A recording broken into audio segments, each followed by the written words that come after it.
Chaos erupted on a transatlantic flight. This was a long time ago, so the timeline might be a little bit off and some details are fuzzy, but I've written it out exactly as I recall it. In the early zeros, my family was living in Europe, and in December of 2001, we were coming back home to Latin America for Christmas vacation. My brother and I, both in high school at the time, and my dad were flying together from Paris to Miami. My dad was seated in business class, while my brother and I were in coach, sitting in the middle 2 seats of the middle row. The flight was pretty normal at first, absolutely nothing out of the ordinary. About 4 or 5 hours into the flight, I was reading a book, almost dozing off, when I heard a woman start to repeat the word "no" over and over. At first it was really quiet, almost inaudible, but it quickly got very loud and urgent. Before I realized what was happening, she was screaming, "No, no, no," at the top of her lungs. I looked up and saw a flight attendant a few rows ahead of me to the right, hunched over someone sitting on the window seat. My first thought was that a passenger was having a heart attack or some catastrophic health problem, but her yelling was so unsettling that this couldn't be it. There was a strangely long delay in people's reactions. Nobody did anything. I completely panicked and froze in my seat. My brother, on the other hand, jumped up out of his seat, jumped over the person sitting on the aisle seat to his right, and ran up to see what was going on. He was up there in a matter of seconds, and as he approached, suddenly everyone around us stood up to see what was going on, and or try to help. She kept screaming, and now she was struggling with this passenger. He was really tall, so tall that his whole head was visible over the back of the seat, and he had long curly black hair. My brother came back to our row and said something is wrong before going back up to get a closer look. Passengers close to her began struggling with the guy as well. A bunch of people jumped on him and started pulling at him, and someone in the row behind him even pulled his hair back so hard his face jerked towards the top of the plane. He let out a really loud moan scream, and then there was chaos. The aisles were so crowded nobody could move, and I saw a fire extinguisher being passed hand to hand from the back of the plane. I immediately thought there was a fire, and that we were all going to die. It was an incredibly hopeless sensation to know that there's nowhere to run, and no way to escape this situation unfolding in front of you. They passed the extinguisher up to a male flight attendant near the guy, and the flight attendant hit him with the butt of the extinguisher really hard on the face. They started asking for belts, headphones, straps, etc., anything they could use to restrain him.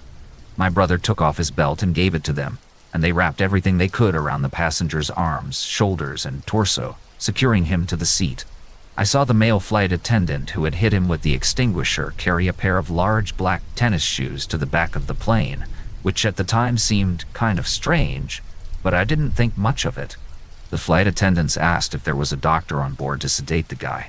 People kept asking if there was a flight marshal on board, but nobody came forward. I can't remember exactly how or when things calmed down, but eventually everyone was told to return to their seats. A small group of the people that helped restrain the guy were asked to keep guard on a rotation. There were always at least a few people sitting behind him and or next to him, keeping an eye on him. I think there was even someone behind him holding a fistful of his hair for the rest of the flight. The pilot announced over the PA that there had been a security breach. I can't remember exactly what he said, but it was vague, and that we were being diverted to Boston Logan Airport. He said they didn't know if the person was working alone, so get to know your neighbor. We were in the middle of the Atlantic with maybe 4 more hours to go before we could land. Things were a bit ominous and tense, but for the most part everyone was friendly and in a pretty good mood. Nobody knew what had actually happened. We weren't allowed to get up from our seats, and if you had to use the bathroom, you needed to call a flight attendant to escort you to the lavatory, where you weren't allowed to lock the door.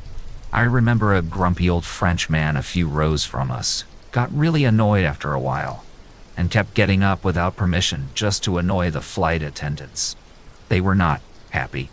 After a while, they put on the movie Legally Blonde to distract passengers. My brother and I went up to business class to talk to my dad. Apparently they didn't hear the extent of the chaos back in coach, and they were all going about business as usual, pun intended. A few hours later, as we approached the US, we saw fighter jets outside of the windows on both sides of the plane. The pilot announced that they were escorting us to Boston. A few little kids got really excited watching the jets. I later learned that these are a last resort security measure to prevent hijacked planes from repeating 9/11 style attacks. They were supposed to shoot us down in case of a major threat. We landed and were told to stay seated.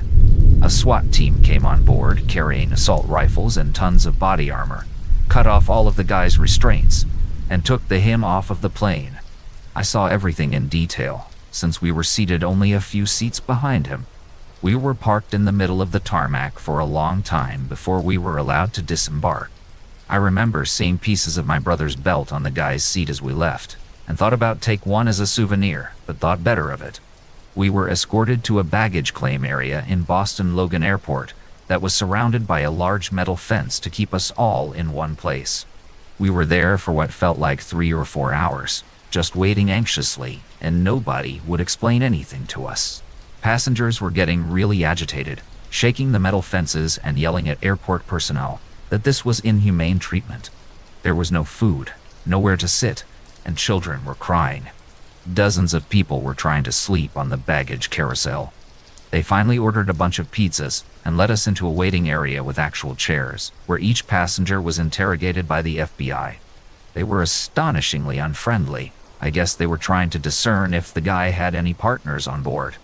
They then shuttled us to our baggage, where security officers thoroughly hand-searched every single passenger's shoes, suitcases, and carry-on bags, and patted everyone down.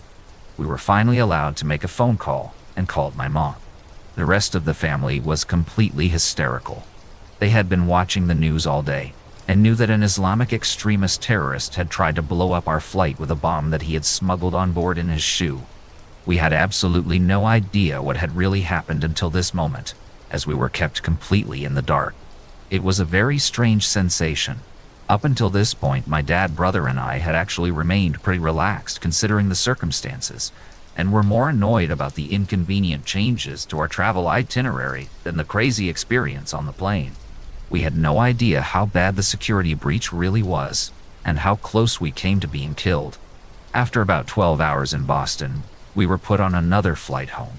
My brother made the mistake of giving a few interviews to CNN and other networks while we were in Boston. So when we landed in our small country, he was immediately swarmed by the press and gave a bunch of interviews despite being exhausted. I was happy to finally sit and relax with my family after the longest and most stressful trip of my life. We later learned that the bomber, Richard Reed, had actually tried to board the same flight on the previous day. He was detained and questioned by French security because of multiple red flags. He had no luggage and purchased a one-way ticket with cash, causing him to miss his flight. They put him on the next day's flight and put him up in a hotel kind of far from the airport, since everything nearby was booked. The following day it rained, and on the walk from the hotel to the airport, his shoes got wet. This might have been why he had trouble lighting the wick in his shoe. His plan was to light it in mid-flight. He waited until the passenger next to him went to the bathroom, then tried to light his shoe with matches. The female flight attendant that first engaged him had smelled the matches and was walking up and down the aisle looking for a passenger who, she assumed, was trying to smoke a cigarette. She saw him with the shoe in his lap and immediately tried to take it from him. They struggled, and he bit her hand. Reed is now serving 3 life terms in prison. Too long didn't read. Our flight was almost blown up by the shoe bomber. He's now rotting in jail. Also, fly business class whenever possible.